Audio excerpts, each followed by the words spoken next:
Hey guys, welcome back to my channel. So today I'm going to be doing my dog slides. This was totally inspired by Rachel Bell and Drew. So without further ado, let's get started.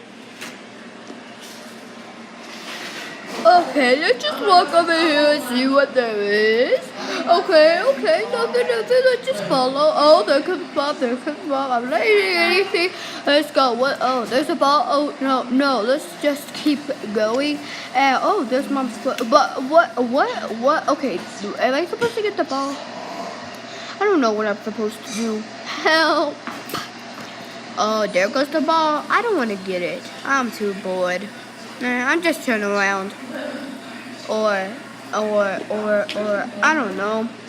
I'm just too small in this family. Oh my, there's the ball. Okay, how about we play with, oh, I'm not trying to break into the food bag. Well, I am, but,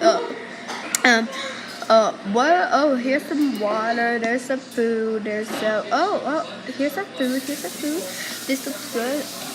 Gus, no. Oh. Okay, some good. Why wasn't it focusing? Good boy. I don't know, I'm just a dog. Go get your ball. Being a dog is so hard. Go get your ball. It's hard being a dog. Go get your ball. Like, help me. Help me. Help me. Okay, there's some food. Let's go over here. Oh, there I go. I barked. And then let's go over here. Let's go over here. Let's go over here. Where do I go now? Let's see what there is. I hope you guys like this skit, and this is only part 1. So, Melissa wants one of the dogs. yeah. So I'll see you guys next time, and bye.